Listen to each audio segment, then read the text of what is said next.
He had walked past this junction before, he knew it. The clocks had stopped not long ago, and shortly after, all had become madness. These were the thoughts of Captain Crozus Argentis of the 88th Company, 16th Legion. The Sons of Horus captain was attempting to rejoin 1st Captain Abbadon, after the 1st Captain's repeated insistence that all available Sons of Horus rejoin the captain for unspecified reasons. It took time to disengage from the fight with the Imperial Fist Detachment that the 88th was locked into combat with, to the west of the Delphic, and they had lost over a dozen warriors and around 100 mortals in the maneuver.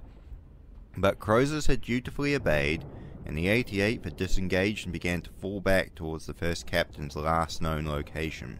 66 Astartes and 200 mortal auxilia began the slow march through poisoned, debris-choked streets towards the 1st Captain. But that was when things started to go wrong. It began with the clocks running out. The chronometer of Crozus' Mark V battle plate started running backwards, and then it started displaying all zeros. Crozus assumed it was just a fault with his armor's systems. It had been many weeks since any maintenance had been done to his war gear, but that was when Curzon, a warrior of one of the 88th Company's heavy weapons teams, spoke on the open box. "My cron has broken." Soon several others of the company spoke, all expressing the same issue with their own war gear. "Ignore it," voiced Harakon, the champion of the 88th who walked beside Crozus, his two-handed great axe resting over one shoulder. "Probably due to an ion storm, or fallout from the atomics. Keep moving." The company silently marched on. The next thing that happened was all the long-range Vox signals just stopped. Nothing from the fleet, or the rest of the Legion, all communications outside of the local channel just died. Then, the company was marching down a small ravine between two city blocks, created by some kind of massive energy weapon. When Crozus crested the ridge on the other side of the ravine, he saw an impossible sight. How? Was all Harakon could ask when he stood beside him. Crozus and the 88th were looking at the Lion's Gate spaceport, its massive guns firing upwards towards the fleet above, while return fire slammed down all around the massive structure. They could not be more than 50 kilometers from the site, but they were just at the Delphic, hundreds of kilometers away inside the inner palace. "Impossible," voxed someone. "Madness," voxed others. One warrior started to begin to blame everyone else when Harakon stepped in. "Shut your mouths, all of you. We are soldiers. We have our orders. Move out, company."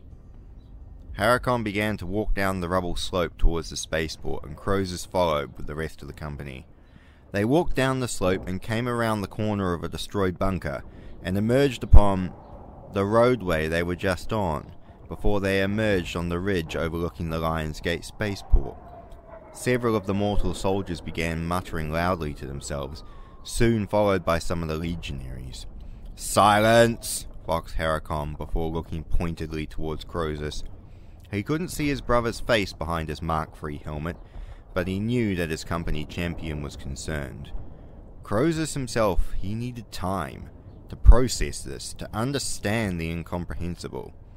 He silently pointed ahead, and they kept on walking, and soon found themselves walking down into a huge transit tunnel for ground cars. Legionaries and mortals began switching on the lumens and lights to illuminate the way. Then the walls just stopped being walls. The walls became rotten flesh, dripping tainted black blood. The ground became solid metal like the deck plating of a void ship, covered in ankle-deep river of brown water. Mortal auxilia began vomiting. Some just fell over dead. Other mortal soldiers began to panic and fired into the poisoned meat walls with las rifles and auto guns. "Discipline! Company, hold fire! Hold fire! Advance forward, damn you!" voiced Harakon. The legionaries advanced forward. Some mortal warriors obeyed, others just fell over dead. Some kept vomiting, and a handful just kept firing madly into the walls and floor. In what felt like an eternity, but was probably only a minute or so later, the warriors of the 88th emerged back into the poisoned, sunless sky of Terra, in some sort of plaza. They'd lost around 40 mortal soldiers to the tunnel, and began to lose more when the Loyalists attacked. Around 30 mortal warriors led by 4 legionaries, 3 in blood-red plate, 1 in yellow heavy cataphracti armour, attacked them from 3 sides. "Offensive positions! Charge into them!" bellowed Heracon as the Sons of Horus began charging into the guns of the Loyalists. Crozus raised his bolter and fired 4 rounds on fully automatic into the Imperial Fist Terminator, until his bolter jammed on the 5th round. The bolter case stuck in the chamber refused to be dislodged no matter how hard he worked the action. Crozus drew his sword Wolf Howl and ignited the power field on the blade. The sword still felt unnatural in his hands, as if the blade hadn't quite accepted its new owner. Before he could charge towards the Terminator, 6 warriors moved to the front of the company. Heracon recognized Surzum with his las cannon at their head. The 6 heavy weapon legionaries opened fire with las cannons and autocannons. Rounds and energy beams obliterated the Imperial Fist Terminator inside his plate, while disciplined bolter fire drove the Loyalist mortals back. Crozus watched Heracon charge and take down one of the Blood Angels with a single strike of his massive axe, while the 2 other Blood Angels were gunned down by the renewed efforts of the company's heavy weapons teams. Crozus threw down his own broken bolter and walked over to the dead Imperial Fist, and stooped up to take up the warrior's combi bolter. It would be heavy, and it would require 2 hands to use without Terminator plate, but a working gun was better than the battered, broken bolter he had before. "Any losses?"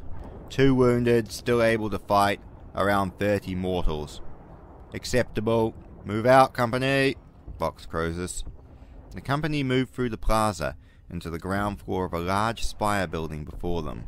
Walking through the ground level of the building, the company came out at the rear exit after navigating the damaged hallways of the spire, and they emerged into the midst of a garden? A festival? A feast? Those were the only ways to describe it. 24 purple-skinned live figures, naked with many breasts, danced around a long feasting table made of bone. Human and Astartes remains were laid out on the table in a feast, with a number of eyeless mortals feasting upon the human meat, grasping and groping for more and more mouthfuls of flesh. The dancers beckoned for the new arrivals to join them, and a number of mortal warriors accompanying the 88th broke ranks and ran towards the dancers. Many were cut down by whips and hook blades as soon as they came within arm's reach of the dancers, but a number of women were carried off by the dancers towards the feasting tables, and a handful of men were whipped on the ground while they begged in ecstasy at their punishment. A single female-looking thing, its head taller than its fellows, stopped a dozen paces and looked directly at Crozus. Like the others, it was naked, many-breasted, with a long mane of purple hair, and a long snake tongue emerging from its mouth. The sight of the creature seemed to rouse long-dead emotions inside the Astartes, thoughts and feelings long dead since his ascension. Lust, desire, temptation, longing, perversion. Crozus started hearing whispering from the feminine creature, promising pleasures beyond imagining if he would join her in her dance.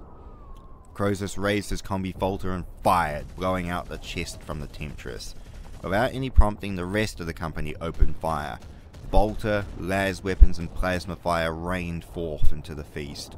3 legionaries with flamers moved forward and put the feasting table to the torch, incinerating the feasting mortals and dancers alike.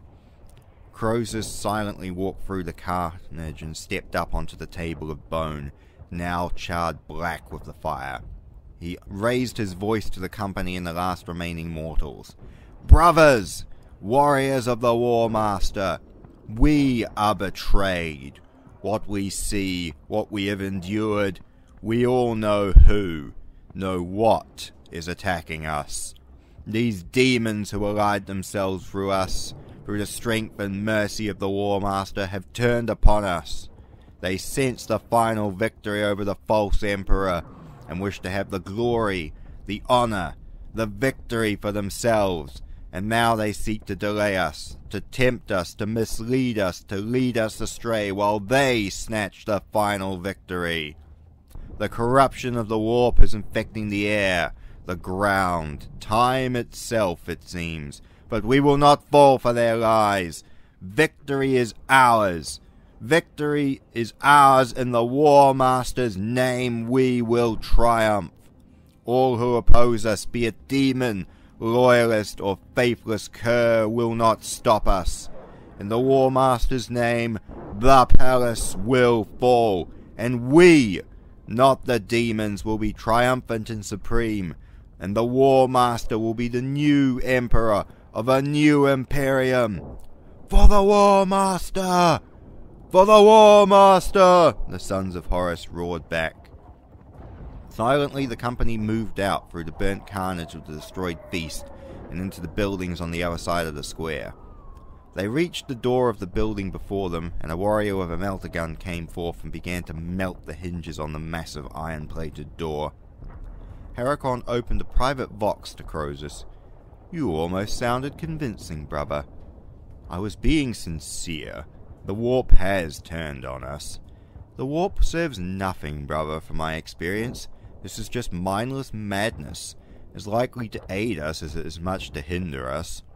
The warp is poison. We should never have aligned ourselves to it. The War Master made a miscalculation." "You sound like Abbadon, brother." "The first captain is right. That, I think, is why he called us back. He saw this coming. We need to be united against all foes, now at the end."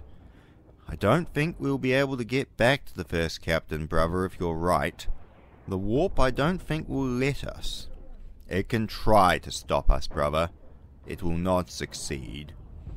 It took another 20 seconds before the hinges off the door were melted off their frames, and Euaxus, sergeant of the 6th Squad, strode forth with his thunderhammer and began smashing the huge steel door until it collapsed inward off its frame and smashed onto the ground, revealing a brightly lit chamber before them. The Sons of Horus began flooding inwards, with gunfire erupting in the now opened room less than half a second from when the first Son of Horus had entered the chamber. When Crozus entered the room, he could not believe what he was seeing. Auramite walls interlaced with gold panels and a clean white marble floor. A statue of a Custodes made from gold was looking down upon them, while two actual, real Custodes were firing their bolters of their guardian spears upon the Sons of Horus, then backed up by a dozen mortal loyalist auxilia. Crozus was dumbfounded. They were inside the Sanctum Imperialis, inside the final fortress, inside the heart of the palace. This was impossible. No, this was the warp, toying with them again, denying them final victory before giving it to them again when all seemed lost. Crozus was sure that these gods of the warp found this whole thing rather funny. The situation was meaningless. What was the reality was that 5 of his brothers are already dead from the bolters of the Custodes, and more would follow if they didn't act. "Drive them back, brothers! Into them! Into them!" Euaxus and 4 warriors charged forth into combat with the nearest Custodes. One warrior was cut down by the Custodian's guardian spear before he could even reach sword range. Another 2 were cut down within 3 seconds, while Euaxus managed to get a single strike upon the shoulder guard of the Custodes with his thunder hammer, causing a massive crack in the Auramite plating, before a backswing struck his head from his shoulders, while the last warrior's chainsword strike was blocked by the handle of the Custodian's guardian's spear. Crozus watched as Herakon and 3 more warriors charged forth towards the Custodes. One of the warriors charging with Herakon died before he could make close combat, his head blown out by a bolter round. Crozus drew his sword and charged into battle alongside his brothers. Crozus' wolf blade was blocked by the haft of the guardian's spear, while Crozus got a blow on the Custodian with his axe before being deflected away, while Crozus' sword strike hit the Auramite but was deflected by the tough plate of the armor. Another Son of Horus is killed, while Crozus and Herakon kept raining blows down on the Custodes with little effort, most blows being parried or blocked by the Custodian guard. Crozus barely managed to parry a blow with the edge of his sword from the guardian's spear, and was driven back 2 steps. During the confusion, Harakon smashed his axe down upon the already cracked shoulder guard of the custodian, drawing a spray of blood from the custodian's shoulder. Crozus and 2 other warriors rushed the custodians while he was distracted. A flurry of chainsword and power sword blows scraped off the custodian's plate, while Harakon shoulder charged into the custodian, using his force to grapple the warrior to the ground while 2 others assisted him, their combined weight eventually forcing the custodian onto the ground. Crozus leapt forth onto the chest of the custodian and began bringing his sword down on the neck seal of the custodian. It took 4 blows before the sword broke the seal of the armor, and a spray of blood erupted from the custodian's neck. The custodian managed to break free with his left arm and knock the Son of Horus away, before driving a blow into the side of Crozus' head, knocking him to the ground, denting his helmet. His sword went flying away in his hands, but before the custodian could begin to rise, Harakon still desperately attempting to pin him to the ground, an axe blow came down square into the face of the custodian, and the golden warrior breathed his last breath and collapsed dead. Harakon sees an arm reaching down to help pull him up, and sees his brother Crozus holding his now bloody axe in his hands. His brother pulled him to his feet. Harakon wordlessly looked around and saw Crozus' sword lying on the ground, and picked it up.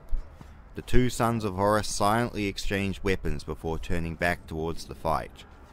They watched as the second custodian is finally knocked down dead by a flurry of las cannon and bolter fire, multiple dead Sons of Horus at the custodian's feet. "Roll call," asked Crozus. The rest of the company answered. 18 dead Astartes, and only 14 mortal warriors left alive from his entire company. "Company, form up! Breachers, breach the far door! Keep moving, keep moving!" The last 4 warriors with boarding shields formed up by the door, while 2 warriors with the last remaining melter bombs attached their devices to the hinge of the large golden doors before them. A flash of light erupted forth and the doors are blasted off their hinges. The 4 breachers move forth into the doorway, and before the blast is even finished, the rest of the company moves forth. They find themselves now upon the large balcony of a dust and ash-choked building, the blackened, poisoned sky of Terra looking down upon them once more. They are no longer in the sanctum, but now somewhere else inside the Imperial Palace. Crozus looks behind him. The door they entered into still shows the same building square they came from. The other exit leads outside to the balcony. Crozus silently walks through the newly broken door to the edge of the balcony they now find themselves on. Harakon walks over and joins his company captain. "So, brother, do you still think the warp isn't purposely mocking us?" Crozus asks. "No, brother. I think the warp is definitely mocking us, and I think it's something it will continue to keep doing until the end of the universe." Crozus looks up at the poisoned, blackened sky. "That may be closer than you think, brother," replies Crozus. He walks away and begins walking towards a set of steps leading down at the edge of the balcony and opens company-wide vox. "Company, move out."